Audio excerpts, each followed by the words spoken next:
الپ ارسلان سلجوقی بادشاہ سرحدی دورے پر نکلا ہوا ہے۔ اسے پتہ چلتا ہے کہ بازنطینی بادشاہ 3 لاکھ کا لشکر لیے ہوئے حملے کے لیے آ رہا ہے۔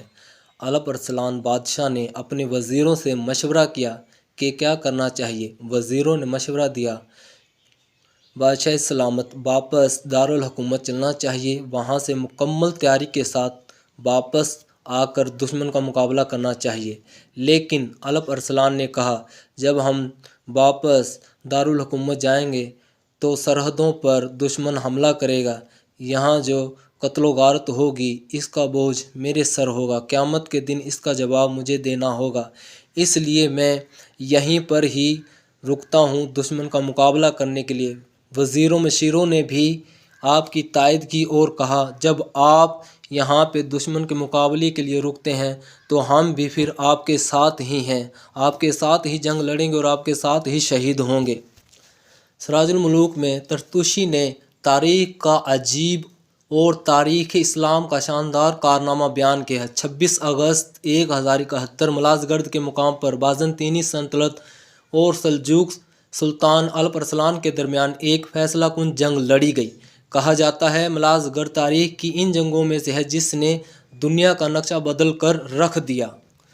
تمام یورپ 3 لاکھ فوج لے کر مسلمانوں کو ختم کرنے کے ارادے سے نکل پڑا، بلکہ انہوں نے آپس میں مسلمان ممالک بھی تقسیم کر لیے تھے۔ مصر فلاں بادشاہ کو دیا جائے گا، شام فلاں بادشاہ کو دیا جائے گا، عراق فلاں کے سپرد ہوگا۔ اس وقت تو یورپ اپنے خواب پورا نہ کر سکا، مگر جنگ عظیم اول میں یہ پورا کر لیا اور خلافت عثمانیہ کے ٹکڑے کر دیے۔ ان کی فوج کی تعداد ایک روایت کے مطابق 6 لاکھ تھی اور ایک روایت کے مطابق 3 لاکھ تھی، اور انتہائی خطرناک عزائم کے ساتھ یہ جنگ لڑنے کے لیے آئے۔ تمام عالم اسلام میں شدید اضطراب کی لہر دوڑ گئی کہ اب کیا ہوگا، کیونکہ ہمارے پاس نہ لشکر اتنا بڑا ہے، نہ کسی ایک سپہ سالار پر لوگ متفق ہیں۔ سلجوق سلطان الپ ارسلان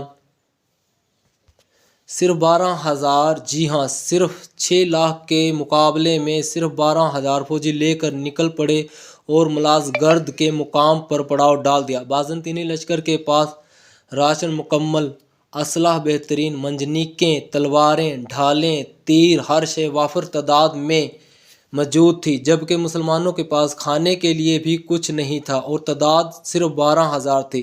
جمعۃ المبارک کی صبح الپ ارسلان نے اسلامی فوج سے خطاب کیا، اے گروہ مسلم، آج جمعے کا دن ہے اور مشرق و مغرب کے مسلمان جمعہ میں ہمارے لیے دعا مانگیں گے۔ جب جمعے کا وقت گزر جائے گا ہم جان لیں گے کہ تمام دنیا کے مسلمانوں نے ہمارے لیے دعائیں مانگ لی ہیں۔ پھر الپ ارسلان نے اپنی کمال کی جنگی حکمت عملی ظاہر کی اور کہا، تم سب میرے پیچھے چلنا، جہاں میں تلوار ماروں تم نے اسی جگہ تلوار چلانی ہے، جہاں میں تیر پھینکوں تم نے اسی جگہ تیر پھینکنا ہے۔ الپ ارسلان کو دور سے بازنطینی بادشاہ رومانوس کا خیمہ نظر آیا۔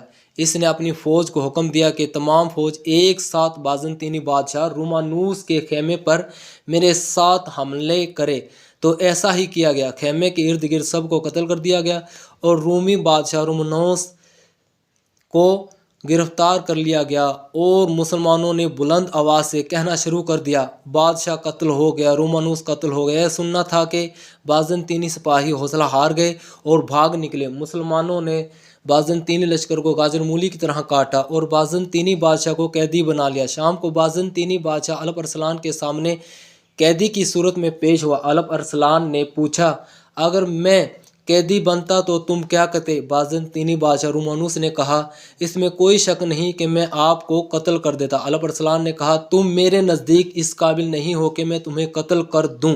سپاہیوں کو حکم دیا، اس کو لے جاؤ اور دیکھو کوئی اس بادشاہ کا خریدنے کا ارادہ رکھتا ہے۔ سپاہی بازنطینی بادشاہ کو لے گئے اور پورے لشکر کا چکر لگایا، مگر کوئی اس بادشاہ کو 2 ٹکے کے بدلے بھی خریدنے پر تیار نہ ہوا۔ ایک مسلمان نے اس بازنطینی بادشاہ رومانوس کو کتے کے بدلے خرید لیا۔ واپس آ کر سپاہیوں نے بتایا تو الپ ارسلان نے کہا، تم نے بہت اچھا کیا، بلکہ اس کی قیمت تو کتے سے بھی کم ہے، کتا بھی اس سے اچھا ہے۔ پھر الپ ارسلان سے بازنطینی بادشاہ رومانوس کو رہا کرنے کا کہا گا۔ کہا گیا۔ الپ ارسلان نے اس کو رہا کر دیا۔ وہ قسطنطنیہ واپس چلا گیا، مگر جب وہ وہاں پہنچا تو اس کے اپنے آدمیوں نے اس کو آگ میں جلا دیا۔ جب حکمران غیرت مند اسلام پسند ہوں تو 12,000 کے لشکر سے 6 لاکھ کو شکست دے سکتا ہے۔